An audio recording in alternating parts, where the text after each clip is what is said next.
अस्सलाम वालेकुम, मैं हूं हसन ज़फ़र और ये है हमारी एक नई सीरीज़ इलेक्शन 23 के नाम से। तो हमारे गेस्ट हैं आज शिराज अल्ताफ़ साहब, जो कि चेयरमैन हैं अवामी फ़लाही पार्टी के। तो शिराज साहब, थैंक यू वेरी मच आपका आने के लिए। दो मेजर पॉलिटिकल फोर्सेस हैं, अब वो पीपल्स पार्टी और वो तो पीडीएम बन गई ना, नून लीग और ये। तो अगले इलेक्शन में ये सिचुएशन नज़र आती है 2023 के इलेक्शंस जो हैं, 2023 में अगर इलेक्शन होना मुकद्दर में है कि ये पीडीएम वर्सेस पीटीआई, और आप एक नई पार्टी लेके इन दो प्लेयर्स के साथ टकराना चाहते हैं। What is your strategy, political strategy क्या है? सर, मैंने आपको अपना बता दिया हल्के का, will contest from there. I expect around 2 dozen to 3 dozen constituencies. There will be MPAs, there will be MNAs contesting from 2 to 3 dozen constituencies in Pakistan. हाँ, कौमी असेंबली की कितनी सीटें आपके माइंड में? आप कह रहे हैं 12 से 15 कौमी और Okay. 25 से 30 सूबाई, including Balochistan, KP, Sindh and yes in all. अब देखिए ना, अब तो हमारे पास 6 यूनिट्स हैं ना। जी बिल्कुल। 4 सूबे हैं, जीबी है एंड आज़ाद कश्मीर। बिल्कुल बिल्कुल। तो इनमें आपकी एक एक दो नुमाइंदों से रिप्रेजेंटेशन आप चाहते हैं। बिल्कुल। तो वो अभी they have started working already. Yes, we are already discussing with them.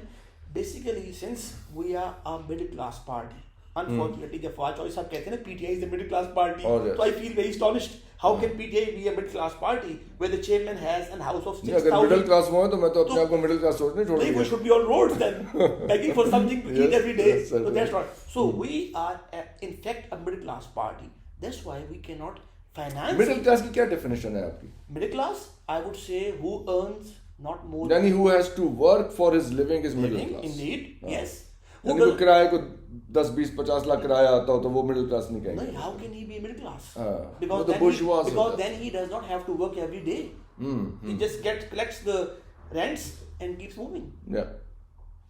तो मिडिल क्लास आपकी पार्लियामेंट में आए, मिडिल क्लास को पता है मसाइल क्या हैं लोगों के। शराज साहब, आप समझा रहे हैं मुझे कि आप ये दो मेजर पार्टीज के साथ इलेक्शन अपने एक मंशूर के साथ लड़ने जा रहे हैं। उस पर तो हम किसी वक्त आपसे अलहदा वक्त लेते हैं कि आप अपना पूरा मंशूर हमें समझा दीजिए। आपकी कॉन्स्टिट्यूंसी के लोग आपका मंशूर देखना चाहेंगे और आपके जितने पार्टी के और कंटेस्टेंट्स हैं उनको भी आसानी होगी अपना मैसेज देने के लिए। तो उसके लिए तो हम एक अलहदा नशिस्त रख लेंगे आपसे। जब भी आपके पास वक्त होगा हम एक तय कर लेंगे। इस वक्त आप मुझे ये समझाइए कि आपके पास रिफॉर्म्स का जो एजेंडा है उस पर आपने हमें ब्रीफली शुरू किया। जो इस मुल्क के दीगर मसाइल हैं, एक तो सिविल सर्विस रिफॉर्म्स है, एक मेरिटोक्रेसी का एक सिलसिला है कि right person for the right job. ये सिलेक्शन का आपके पास, ये इन रिफॉर्म्स का भी कोई आपके पास है प्लान? सर, ये जो है ना हमारी इदारा जाती रिफॉर्म्स जी, यानी हमारी ब्यूरोक्रेसी जो है जी, एक बहुत बड़ी हमारी यहाँ पे ब्यूरोक्रेटिक रिफॉर्म्स भी चाहिए। ओके। एक चीज़ मैं आपको कहना चाहूँगा, मुझे बताइए, हमारे पाकिस्तान में इस वक्त 4 सूबे हैं, 5 सूबे हैं जी। हर चीफ मिनिस्टर ये क्यों चाहता है कि आईजी मेरी मर्जी का हो, चीफ सेक्रेटरी मेरी मर्जी का हो, सीसीपीओ मेरी मर्जी का हो, कमिश्नर मेरी मर्जी का हो, डीसीओ मेरी मर्जी का हो, डीपीओ मेरी मर्जी का हो? ये तो देखिए ना, किसी भी चीफ मिनिस्टर का राइट है ना कि वो एक अपनी मर्जी की टीम ले आए। लेकिन ये आपकी बात की नफी है जो आपने मेरिटोक्रेसी की बात की। राइट। यानी should he be looking for a professional, competent, genuine, sincere person who will serve the people living in that province, or should he be looking for a person who will be only looking for him only? मैं इस बात का जवाब आपसे ये समझना चाहूँगा कि जहाँ पे आपकी पुलिस और आपकी ब्यूरोक्रेसी इतनी पोलिटिसाइज हो गई है, तो अगर किसी को चीफ मिनिस्टर लगाएं, जो भी चीफ मिनिस्टर आएगा वो ये तो नहीं चाहेगा ना कि जो नून लीग को सर्व करती रही ब्यूरोक्रेसी, मैं उसी को अपने सर पे सवार रखूं। जाहिर है कि फिर वो तो फिर उसी तरह सोचेगा। तो फिर आपके पास क्या हाल है इस बात? फिर आप एक स्टेप पीछे जाएं, फिर आप ब्यूरोक्रेटिक रिफॉर्म्स की तरफ जाएं। यही मैं समझना चाह रहा हूँ ना, यही मैं आपको कह रहा हूँ सर। तो इसको डीपोलिटिसाइज कैसे करेंगे? हमें कॉमर्स को खत्म करना क्योंकि है। 40 साल से देखिए ना, पोलिटिसाइज हो रही है एक चीज। हमें अफसरशाही को खत्म करना है, हमें कॉमर्स को खत्म करना है। कॉमन्स को ख़त्म करना चाहते हैं। ये जो यानी एक CSS का जो एक एग्ज़ाम होता है जिसमें कॉमन ट्रेनिंग होती है। आप जिस फील्ड में आ रहे हैं, फाइनेंस का बंदा फाइनेंस का एग्जाम दे के आए, ठीक है, यानी जिस फील्ड में आपने आके सर्व करना है, आपकी एक्सपर्टीज उसमें होनी चाहिए ना। ओके, ठीक। अच्छा, फिर आपको दूसरा, should you be sincere to the people, to the public, और to the person whom you are reporting। ये इस बात से तो हम आइडियलिज्म में चले जाते हैं। हम पॉलिटिक्स डिस्कस जब कर रहे हैं तो हम तो बहुत ही हकीकत पसंद होकर बात करते हैं। जब आप काउंसिल की बात करते हैं, काउंसिल सिस्टम की या काउंटी सिस्टम की, तो वहां वो गवर्नर को खुश कर रहा होता है या अपनी जॉब सही कर रहा होता है? आप मुझे बताइए, अभी फटा नहीं हुआ FIR का? कॉम्बिनेशन हो सकता है ना, एक कॉम्पिटेंट आदमी जो कि आपके साथ लॉयल भी हो। किससे लॉयल हो? स्टेट से, पब्लिक से, प्रोविंस से, या उस प्रोविंस के हेड से? ये दो मुख्तलिफ चीजें हैं। ये एक ट्रिकी सिचुएशन है जी। देखिए, गवर्नमेंट अपनी, आप एज गवर्नर और as prime minister, as chief minister, as prime minister, आप अपना मंशूर इम्प्लीमेंट करना चाहते हैं।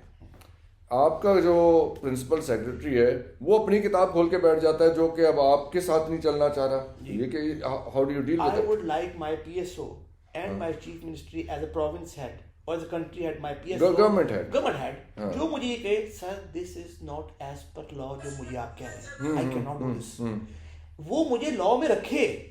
ठीक है ना, मेरी एक बाउंड्री है, वैसे मैं प्राइम मिनिस्टर और चीफ मिनिस्टर और MNA, मेरी कुछ बाउंड्री है जी, बिल्कुल कि मेरे लिए सारा कुछ ओपन है।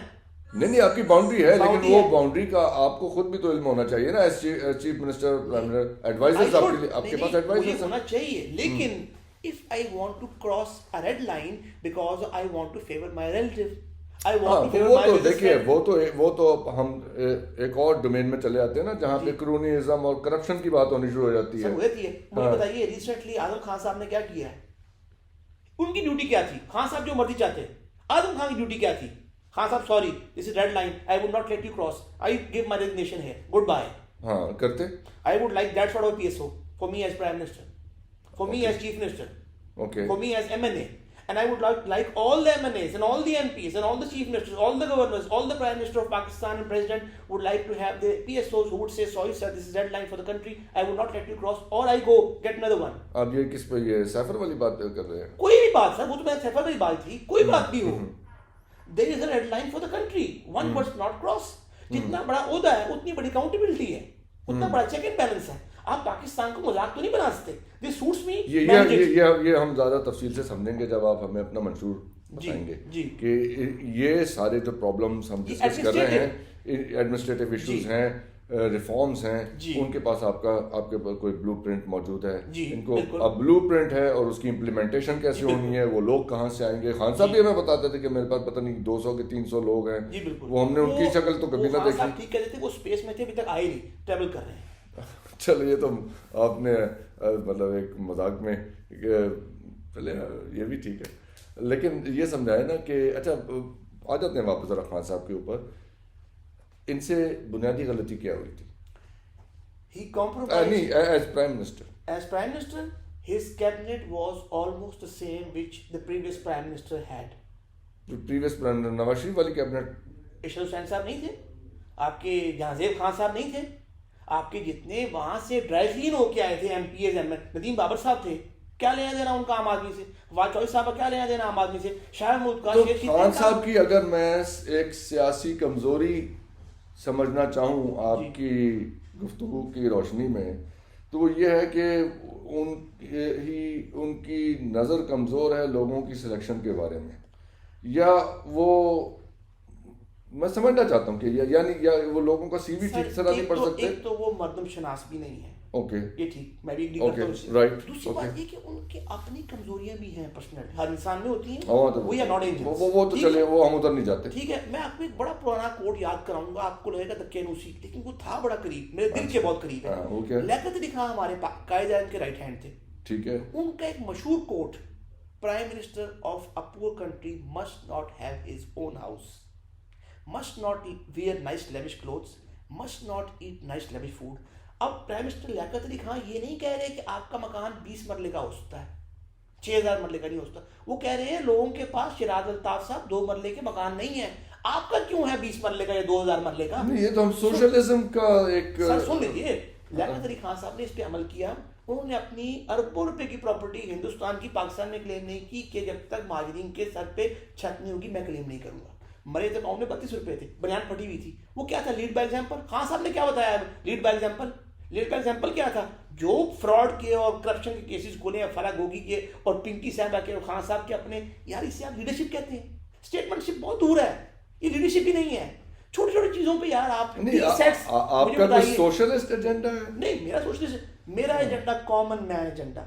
उसको 2 वक्त की इज्जत की रोटी मिले, उसके बच्चे आज वो तालीम हासिल कर सके, क्लर्क का बच्चा क्लर्क ना बने, ठीक, उसके बच्चों को सेहत की प्रॉब्लम ना हो, वो सर्दियों में गर्म जराब पहन सके। ये हो गई। I don't label socialism, imperialism, and I don't. देखिए आपकी पार्टी का नाम भी फलाही पार्टी है। आप पढ़िए कार्ड पे, अ prosperous Pakistan for all, not इसको फॉर हम यू। अंग्रेजी में क्या आपने इसको ये है पीपल वेलफेयर पार्टी। तो वेलफेयर से ये कोई वेलफेयर स्टेट आपके माइंड में कोई एक वो सोशलिस्ट स्टेट या जो बरतानिया का मॉडल था और ये जो यूरोपियन वेलफेयर स्टेट, वो ऐसा तो कोई माइंड में नहीं है? क्योंकि बरतानिया ने भी वेलफेयर स्टेट जो है, जब वो कम्युनिज्म बहुत बढ़ गया था वहाँ पे और वो रशिया का एक बड़ा गलबा था 2000 ये दूसरी जंग अजीम के बाद, तो उसके बाद उन्होंने किया था, लेकिन वो भी अब उधर से पीछे हटना शुरू हो गए थे 80s में।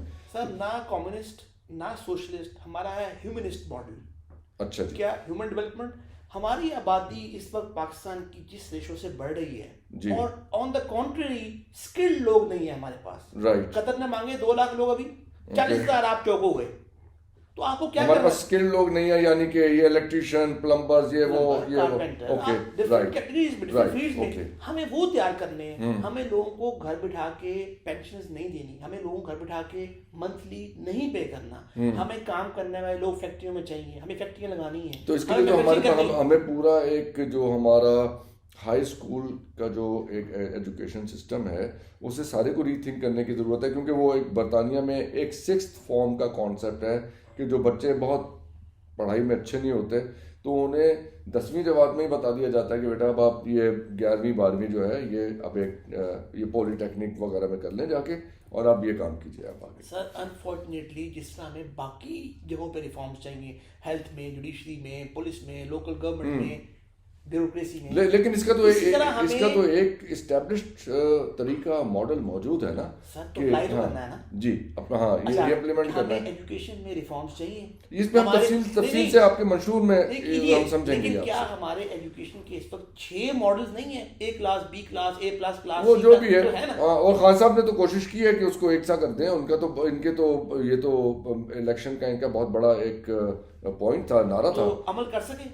हाँ, ये अच्छा क्यों नहीं कर सके? next, वो क्यों नहीं कर सके और आप क्यों कर लेंगे? खान साहब एक सोनियन, शफकत महमूद साहब आपके एक सोनियन, चौधरी निसार साहब एक सोनियन, परवेज खटक साहब एक सोनियन, अयाज साजिद साहब एक सोनियन, ये करेंगे? हाँ, ये तो देखिए, elite will never make a policy, ये एक आर्ग्यूमेंट बनता है, ये एक आर्ग्यूमेंट बनता है, लेकिन एक अमीर आदमी भी सच्चाई से सोच सकता है। इसमें हम कैसे कह सकते हैं कि जी वो क्योंकि वो सोनियन है तो मतलब उनका माइंड इतना करप्टेड है कि वो एक से एजुकेशन नहीं जाते। कि अमीर आदमी नहीं सोच सकता, लेकिन मैं तो मेजॉरिटी की बात कर रहा हूँ। खान अभी काबीना आपकी 80 लोगों की है, खान साहब की 70 लोगों की थी। मुझे आप उनमें से एक दिखा दीजिए जो कॉमन मैन की बात करता हो, उसकी पॉलिसी बनाता हो, इम्प्लीमेंट करवाता हो और खड़ा हो जाएगी मैं खड़ा हूँ, क्यों नहीं आप लोग करते? वहां तो कार्टल थे। अगर आप जो एक मिडिल क्लास लीडरशिप लेके आ रहे हैं जी और वो कॉम्पिटेंट लीडरशिप नहीं है जी, तो आप कहाँ जाएंगे? वो लीडरशिप ही नहीं जो कॉम्पिटेंट नहीं है, चाहे मिडिल क्लास हो। ये समझने की जरूरत है ना। एक है रोड ब्लॉक्स तो हैं, एक है सिंसियरिटी, ऑनेस्टी, इंटेग्रिटी, एक है competence. It has to be a combo. नहीं तो ये देखें, ये कोई हतमी बात नहीं है जो हम ये सोच रहे हैं कि एक अमीर आदमी जो है वो गरीब के बारे में भलाई नहीं सोच सकता। ये मतलब ये कन्विंसिंग आर्गुमेंट है, हतमी नहीं है। मैं तो आपसे मेजॉरिटी परसेंटेज की बात कर रहा हूँ। मुझे बताइए खुसरो बख्तियार साहब की कितनी मिनिस्ट्रियां बदली? एक मिल से वो 80 मिल पे चले गए। अच्छा, 80 मिले उनकी, लकीली वो भी एक सोनियन थे। अच्छा, उनके भाई जवाब बख्त पंजाब के आपके फाइनेंस मिनिस्टर थे, जो अपनी मिलें इस रेशो इस स्पीड से बढ़ा रहा है और उसके साथ उसकी उसी स्पीड से मिनिस्ट्रियाँ बदल रही हैं। मुझे बताइए ये कौन सी कॉम्पिटेंस है, और खान साहब की कौन सी मर्दम शनासी है, कौन सी ह्यूमिलिटी है, कौन सी सिंप्लिसिटी है, कौन सी इंटेग्रिटी है, कौन सी नेशन से सिंसियरिटी है। को खान साहब के खाते में तो ना डालें ना। खुसरो मुख्तार साहब तो बहुत से लोगों के मिनिस्टर रहे हैं। सर प्राइम मिनिस्टर खान साहब थे ना, जब वो थे, मैं तब की बात कर रहा हूँ, उससे पहले तो वो भी गलत था। अच्छा, ये खान साहब के दौर में इनकी इतनी तरक्की हुई है? जी बिल्कुल बिल्कुल, 3 सालों में। और तरक्की भी हुई है और मिनिस्ट्रियाँ भी बदली हैं, यानी ये आपकी कैबिनेट से बाहर नहीं थे, और इनकी मिनिस्ट्री कोई मिस नहीं रही उस जमाने में। चलिए ये तो एक आदमी हो गया ना जी, एक आदमी हो गया। अब एक आदमी का मुझे आप किया था, आप सब बाकी 70 लोगों को बताइए। नदीम बाबर साहब बताइए, मुझे आप रज़ाक दाऊद साहब बताइए, जहांजेब खान साहब बताइए, इशरत हुसैन साहब बताइए, फवाद चौधरी साहब ने क्या किया? उन्होंने तो एक किताब लिखी जिस पे अमल नहीं किया। फिर आप पंजाब में आ जाए, आपको याद है आज से 20 साल पहले एक पंजाब का बहुत बड़ा डाकू हुआ करता था। वो कौन था जी? जो आज चीफ मिनिस्टर है पीटीआई का, ये परवेज इलाही साहब। जी जी बिल्कुल, यानी आप मुझे बता, शरीफ आदमी है सर मेरी क्या मजाक में डाकू को, ये तो पीटीआई के चेयरमैन एक्स प्राइम मिनिस्टर कहा करते थे। आप मुझे बताइए 180 सर वो बंदा जज्बाती होके 100 बातें कर जाता है। सर उस बंदे ने जज्बाती होके आपके डीजीएफआई मेमन को कहा था कि मेरा दोस्त है नकवी, ना तबाह करो उसको। वो जज्बाती इतना है, वो अपने मतलब का जज्बाती है, उसे कौम की फिक्र में जज्बात याद नहीं आते। तो इतना मार्जिन आप दे सकते हैं, मैं नहीं दे सकता। नहीं, मैं देखें वो शेक्सपियर ने लिखा, वो क्या, वो हैमलेट में, though this be madness but there is method in it. नहीं तो वो मतलब ठीक है, देखें हमारे भी लड़ाई झगड़े दोस्तों में भी हो जाते हैं, ताल्लुक में भी हो जाते हैं, लेकिन वो उस पर गुस्से में, अच्छा खैर मैं खुद ही कॉन्ट्राडिक्ट कर देता हूँ उसमें। वो कहते हैं कि जब कोई गुस्से में आपके साथ सख्त बातें करे तो उसे ध्यान से सुने, क्योंकि ये बातें वो बहुत देर से कहने से अपने आप को रोकता रहे, और गालिबन दिल से भी कह रहा है। हाँ वो अच्छा एक बात मैं आपको बताऊंगा, निजाम की तरफ जो इनिशियली थे ना माओ, और बाद में डेंग शोपिंग, और उसके बाद जोन लाई, हमें इसका एक कॉम्बिनेशन भी चाहिए। ये अब और अपने वेलफेयर के हवाले से बात कर रहे हैं। नहीं, ह्यूमनिस्ट मॉडल, गवर्नेंस मॉडल, अच्छा, लोगों को सर्व करने का मॉडल, लोगों को स्किल्ड बनाने का मॉडल, कॉम्पिटेंस का मॉडल, मेरिटोक्रेसी का मॉडल, फॉरेन पॉलिसी, यानी हमें बाहर से एड चाहिए, लेकिन हम उन प्रोजेक्ट्स को सही तरह एग्जीक्यूट करें। अच्छा, हम यहाँ पे जरा गुफ्तगू हम अपनी कंक्लूड करने की तरफ जाते हैं। असल मसला ये है कि वो लोग आपको चाहिए हैं जो आपका जो एक प्रोग्राम है, आपका मंशूर है, उसे अच्छी तरह ट्रू स्पिरिट के साथ इम्प्लीमेंट कर दें। बिल्कुल, जिनमें इंटेग्रिटी हो, जिनमें डिग्निटी हो, जिनमें सिंसेरिटी हो, और जिनमें इक्वली कॉम्पिटेंस। ये खुसूसियात तो हमें पता है जी बिल्कुल। वो लोग आपके पास हैं? सर मेरे पास इस वक्त पाकिस्तान में 1200 लोग आपको चाहिए, एमपीएस, एमएनएस और साइंटिस्ट। 1200 के 1200 जी। अभी आपके पास आपने बताया कि आप 2 to 3 डजन, 2 से 3 लोग हैं। मैं ये उम्मीद करता हूं कि इंशाल्लाह अगले आने वाले चंद सालों में हम इस पोजीशन में होंगे। वो 5 साल हो सकते हैं, वो 7 साल हो सकते हैं, 10 साल, हम इस पोजीशन में होंगे कि इंशाल्लाह हम इस पार्लियामेंट को, कौमी असेंबली, सूबाई असेंबलियों को और सेनेट को रिप्लेस कर सकें इन कॉम्पिटेंट, इन सिंसियर, इन पैशनेट लोगों से, जो भी सर्व करें। ठीक है, मैं बहुत बहुत शुक्रिया आपका। थैंक यू सर, आपने ये वक्त दिया हमें। Thank you. और आई एम श्योर कि ये जो आपने गुफ्तगू की है, ये आपकी कॉन्स्टिट्यूंसी में लोगों को आपकी सियासी हिकमत अमली, सियासी सोच समझने में बहुत मददगार होगी। और इसको हम एक और नशिस्त के ऊपर रखते हैं जहां हम आपसे आपका मंशूर सुनेंगे और उसे समझने की कोशिश करेंगे। तो thank you very much. Thank you very much. आपने शिराज अल्ताफ़ साहब की गुफ्तगू सुनी। एक नई लीडरशिप है, अपने एक प्रोग्राम के साथ आए हैं, अपनी सोच उन्होंने आपके सामने रखी है। हम चाहेंगे कि ये जो वीडियो हम आपके साथ शेयर करें यूट्यूब पे, आप अपने सवाल लिखें ताकि जब अगली नशिस्त हो तो वो सवालात हम इनके सामने रखेंगे ताकि वो उनके जवाब दे सकें। आपका बहुत बहुत शुक्रिया। खुदा हाफिज़।